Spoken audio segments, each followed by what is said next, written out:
बिस्मिल्लाहिर्रहमानिर्रहीम। तो students, last lecture में हमने काशी रेजिड्यू थ्योरम जो है उसका प्रूफ और स्टेटमेंट और उसका प्रूफ देखा था, और अब हम उसके रिलेटेड जो है एग्जांपल्स हैं कुछ वो सॉल्व करते हैं। तो मज़ीद जो है हमारा concept about Kashi residue theorem वो क्लियर हो जाएगा कि हम कब जो है इसका यूज़ करते हैं। तो फर्स्ट एग्जांपल है हमारे पास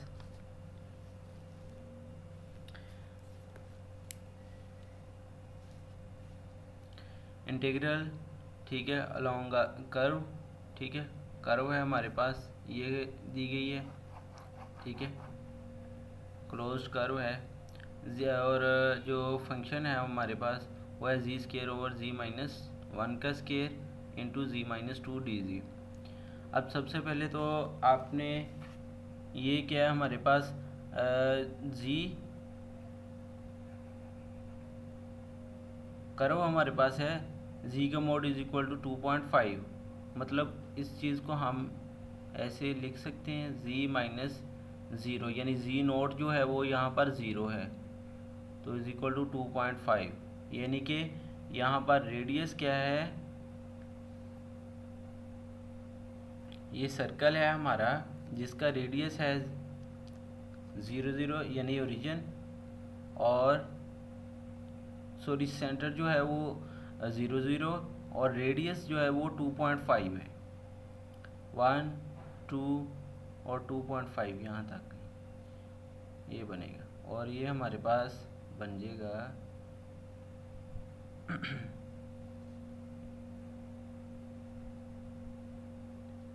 एक सर्कल ऑफ रेडियस 2.5, सेंटर 0 0। अब सबसे पहले तो आपने करना क्या है, ये कर्व ड्रा कर ली 2.5 रेडियस की। इसके बाद आपने पोल फाइंड करना है, ठीक है। पोल क्या है, डिनोमिनेटर को इक्वल टू 0 के रखें, वहाँ से पॉइंट जो आएंगे वो हमारे क्या कहलाएंगे, पोल्स, ठीक है। और यहाँ पर हमने इक्वल टू इसको 0 के रखा, तो एक आया पोल 1 1, यानी पोल ऑफ ऑर्डर 2 आ गया, ठीक है। दूसरा हमारे पास पोल आया है जी इज इक्वल टू 2, जो कि सिंपल पोल है, यानी कि उसकी पावर क्या है 1, ठीक है। तो ये पोल ऑफ ऑर्डर 1 यानी सिंपल पोल हो जाएगा।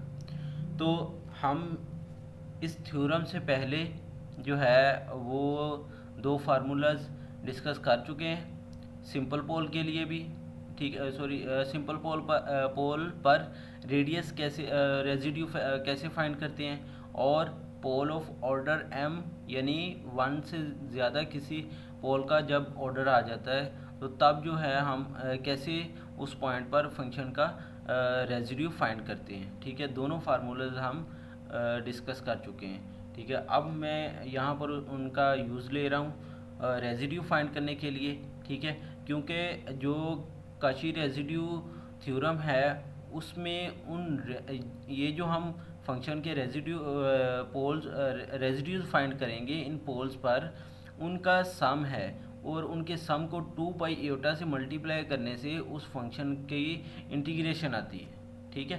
तो सबसे पहले हम इस फंक्शन का क्या करेंगे, रेजिड्यू फाइंड करेंगे। तो सिंपल पोल पर, यानी ये फार्मूलाज हैं, जब पोल जो है वो सिंपल आ रहा हो, यानी एक ही पॉइंट आ रहा हो जी नोट, तो इस पर जो रेजिड्यू फाइंड करने का फार्मूला है वो है residue F of G nought limit ji approaches to G nought into G minus G nought multiply by F of G, यानी फंक्शन जो है वो एज इट इज़। तो यहाँ पर ये लिमिट जो है वो 2 आएगी, ठीक है। मैं पहले सिंपल पोल पर रेजिड्यू निकाल रहा हूँ, तो लिमिट जी अप्रोचेस टू 2 आएगा, साथ में ये वाला फैक्टर जी माइनस टू यानी जी नोट जो है वो 2 है, तो इसलिए यहाँ पर जो जी माइनस 2 आ गया, साथ में फंक्शन एफ ऑफ जी, ये वाला एफ ऑफ जी क्या है, जी स्केयर ओवर ये वाला जो फंक्शन है ये, उसको साथ मल्टीप्लाई करवा दिए, तो ये हमारे पास बन जाएगा, ये दोनों फैक्टर क्या हो जाएंगे, कैंसिल। तो यहाँ पर हमने क्या किया है, इसमें जो है लिमिट पुट कर दी साथ में, ये जी की जगह 2 पुट करेंगे तो 2 का इसका स्केयर, ये 2 - 1 का स्केयर, ये 4 आ गया। ठीक है, एक बात जो है वो बताना भूल गए कि जो आपने पोल्स लेने हैं वो आपने देख लेना है कि यहाँ पर ये देखें, जो काशी रेजिड्यू थ्योरम है वो फंक्शन की इंटीग्रेशन करता है उन पोल्स पर जो कि इस कर्व के ऊपर या कर्व के अंदर आ रहे हैं। तो 1 भी जो देखें, 1 जो है वो भी कर्व के अंदर है, ठीक है, और 2 जो है वो भी कर्व के अंदर है, इसलिए हमने दोनों पर ही इसके रेजिड्यूज फाइंड करने हैं। अब नेक्स्ट देखें, pole at pole of order 2, इस पर जो है इसका रेजिड्यू फाइंड करेंगे इस फंक्शन का, तो हमारे पास हम ये वाला फार्मूला यूज़ करेंगे। अब यहाँ पर m क्या है, वो है 2, ठीक है, तो इन पर यहाँ पर हमने जी नोट की जगह हमने पुट करना है 1 और m की जगह 2 पुट करना है। तो पुट करने के बाद हमारे पास वही के जो है यहाँ पर जी नोट की जगह 1 पुट किया, ठीक है, और एफ ऑफ जी यानी कि फंक्शन जो है वो वैसे ही इसके साथ मल्टीप्लाई करवा देना। तो यूँ ये वाला फैक्टर जो है ये कैंसिल हो जाएगा, कैंसिल होके तो हमारे पास बन जाएगा d limit ji approaches to infinite 1 d over d g into g square over ji minus,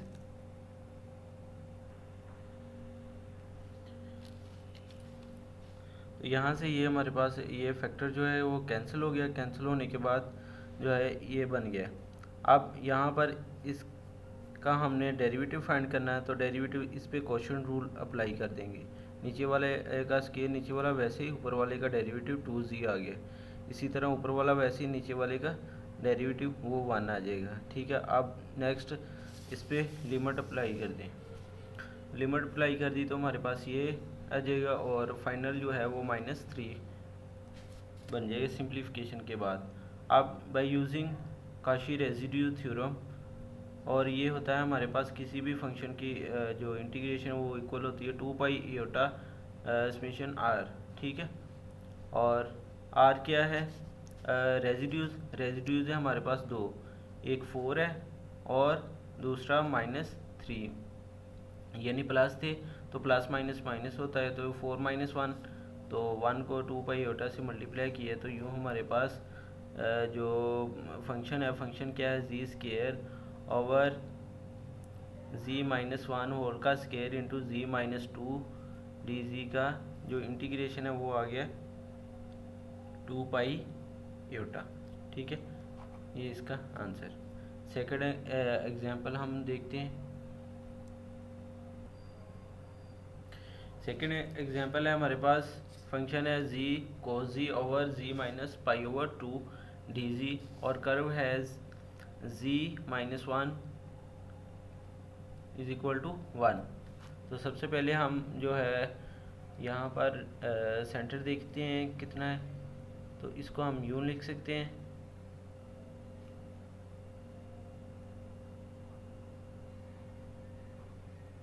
is equal to 1। ठीक है, तो अगर हम इसके साथ कंपेयर करें इसको, इज इक्वल टू आर, यानी कि जो आर का सेंटर का जो रेडियस जो है वो आ जाएगा। तो इसके साथ कंपेयर करें तो ये हमारे पास जो सेंटर है वो 1 आएगा। तो यहाँ पर बन जाएगा हमारे पास ये 0, फिर यहाँ पे 1 2, ठीक है, और 3 1 2 1 2, ठीक है। अब सेंटर क्या है 1, ठीक है, सेंटर 1 का रेडियस क्या है 1, यानी कि सेंटर 1 है और रेडियस 1 का जो सर्कल है वो हमारे पास कुछ इस तरह से बनेगा, एक पॉइंट इधर से, एक पॉइंट इधर से, ये हमारे पास ये कर्व बन गई, यानी काउंटर बन गया हमारे पास। अब सबसे पहले पोल देखेंगे हम। पोल क्या है, जी इसको हमने इक्वल टू 0 के रखना है, ये 0 की इक्वल रखा तो ये पाई ओवर 2 आ गया, और इसका ऑर्डर क्या है 2। अब सबसे पहले यहाँ पर देखने में तो पाई की वैल्यू जो है वो 180 है, लेकिन जो इस लिहाज से हम देखें तो इसकी वैल्यू पाई की हमने यूज़ करनी है 3.14। ठीक है, तो फिर ही हमें पता चलेगा कि जो पोल है वो इस कर्व के अंदर आ रहा है या नहीं। ठीक है, तो 3.4 को जब 2 पे डिवाइड किया जाएगा तो ये 1 पॉइंट समथिंग बनेगा। ठीक है, जो कि इस 1 पॉइंट समथिंग है तो यहाँ कहीं आएगा, तो जो कि इस कर्व के अंदर ही मौजूद है। ठीक है, इसलिए जो है, और दूसरा इसका ऑर्डर क्या है 2। अब ऑर्डर 2 एक से ज़्यादा है यानी सिंपल पोल नहीं है, तो हम इसको जो है फार्मूला यूज़ करेंगे, ये वाला, ये formula for order of pole of order m। ठीक है, m क्या है यहाँ पर 2, तो इसके लिए हम ये वाला फार्मूला यूज़ करेंगे। इसका यूज़ करते हुए ये आ गया हमारे पास 1/2 - 1 का फैक्टोरियल, लिमिट ये है। ठीक है, और साथ में फंक्शन जो z - z0 और साथ में ये फंक्शन वैसे ही। अब इसको और इसको कैंसिल आउट कर दिए, यहाँ पर डेरिवेटिव भी आएगा इसका, वो होगा 2 - 1 ओवर डी जी 2 - 1, यानी m जो है वो 2 है। अच्छा, अब नेक्स्ट ये आ गया, ये कैंसिल हो गया, हमारे पास सिंप्लीफाई हो गया, ये आ गया, और 1 का फैक्टोरियल 1 ही होता है। नेक्स्ट हमने क्या किया कि ये दोनों दो डिफरेंट फंक्शन है, तो इन पे हमने प्रोडक्ट रूल अप्लाई करके इनका डेरिवेटिव फाइंड कर लिया। तो z वैसे ही सेकंड का डेरिवेटिव वो माइनस साइन z आ गया, फिर सेकंड वैसे ही फर्स्ट का डेरिवेटिव, फर्स्ट का z के लिहाज से z का वो 1 आ जाएगा। अब इसमें लिमिट पुट कर दी हमने π/2, π/2 पुट करने के बाद हमारे पास जो रेजिड्यू आया है वो है -π/2। ठीक है, अब -π/2 को किससे मल्टीप्लाई करना है, 2π योटा के साथ। ठीक है, जो कि काशी रेजिड्यू थ्योरम से हमने लिया है, उसको यूज़ करते हुए रेजिड्यू को हमने मल्टीप्लाई कर दिया 2π योटा के साथ। तो 2 से कैंसिल, पाई स्क्वायर आ जाएगा, -π² योटा, तो इसका आंसर आ गया हमारे पास ये। अब हम नेक्स्ट एग्जांपल देखते हैं जहाँ पर जो है काशी रेजिड्यू थ्योरम जो है वो यूज़ नहीं होता। ठीक है, देखिए हमारे पास फंक्शन है z इंटू जो है 1/e⁻⁻z dz, और कर्व है हमारे पास z z का मोड = 1। अब इसका सेंटर क्या है 0, रेडियस क्या है 1, तो ये हमारे पास एक यूनिट सर्कल बनेगा, यूनिट रेडियस का सर्कल बनेगा। अब देखा जाए तो यहाँ पर 1 पुट करने से यो इन्फिनिटी बन रही है। ठीक है, तो z = 0 पुट करने से यहाँ पर क्या बन रहा है, यहाँ पर इन्फिनिटी बन रही है। ठीक है, तो अब z = 0 वो इस कर्व के अंदर मौजूद है। ठीक है, तो ये क्या हो गया, हमारा पोल है। ठीक है, अब हमने इस एग्जांपल में देखें तो जो पोल है हमारा, फार्मूला अप्लाई करने से, ठीक है, फार्मूला अप्लाई करने से यहाँ पर z - z0 क्या है, पोल। ठीक है, यहाँ पोल हम पुट करते हैं, साथ में जब फंक्शन को मल्टीप्लाई करते हैं तो ये जो पोल वाला फैक्टर है ना वो स्किप हो जाता है, मतलब वो ख़त्म हो जाता है। लेकिन यहाँ पर इस फंक्शन में देखा जाए तो ऐसी कोई सूरत जो है नहीं बन रही। अगर हम बिलफर्ज के यहाँ पर z0 की जगह 0 पुट कर भी देते हैं, ठीक है, 0 पुट कर देते हैं, लेकिन इसके डिवाइड में तो इसकी तो पावर में आ रहा है। ठीक है, यहाँ पर तो फंक्शन जो है वो इसकी पावर में आ रहा है, वहाँ हम जो है उसको कैसे स्किप कर सकते हैं, यानी कि यहाँ पर z0 पुट करने से डिवाइड में जो फंक्शन था वो बन जाता था, लेकिन यहाँ पर इसके तो डिवाइड में है ही नहीं है, नीचे तो है ही नहीं, लेकिन इसकी तो पावर आ रही है। तो ऐसे फंक्शंस को जिनकी पावर्स में पोल आ रहा हो तो उनको हम बेसिक एक्सपेंशन से ही कंटिन्यू करेंगे, यानी उनका रेजिड्यू फाइंड करेंगे। तो एक्सपोनेंशियल फंक्शन जो है उसकी जो एक्सपेंशन है वो हमारे पास होती है 1 + x + x² factorial plus x³ factorial. ये प्रीवियस लेक्चर्स में हम डिस्कस कर चुके हैं। तो यहाँ पर हम जो है डायरेक्ट उसको अप्लाई कर रहा हूँ।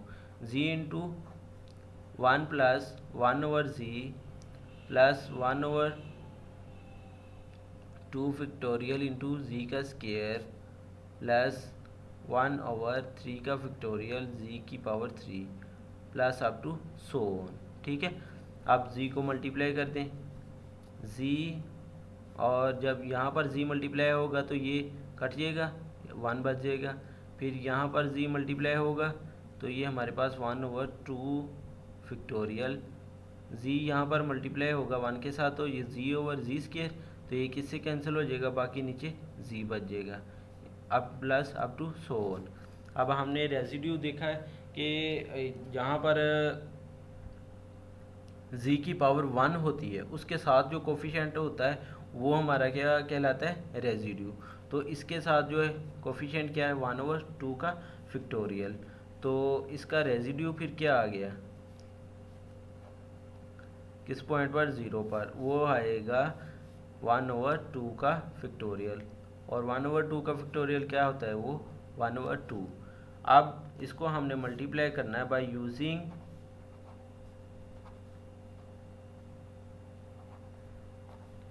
काशीज रेसिड्यू थ्योरम,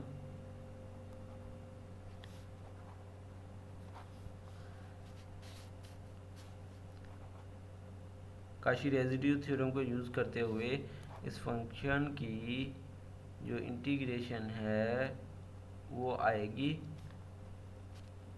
2 पाई एटा इंटू 1/2, 2 से कैंसिल, पाई एटा हमारा फाइनल आंसर आ गया, यानी इस फंक्शन की इंटीग्रेशन। ऐसे जो है बेसिक जो है आपने जिन फंक्शन पर काशी रेसिड्यू थ्योरम यूज़ ना हो इंटीग्रेशन करने के लिए डायरेक्टली, तो यानी सॉरी पोल निकालने के लिए जो बेसिक फार्मूले दो हैं, सिंपल पोल के लिए और पोल ऑफ ऑर्डर m के लिए, तो आपने फिर वहाँ पर बेसिक एक्सपेंशन को यूज़ करते हुए उनके रेजिड्यूज फाइंड करने।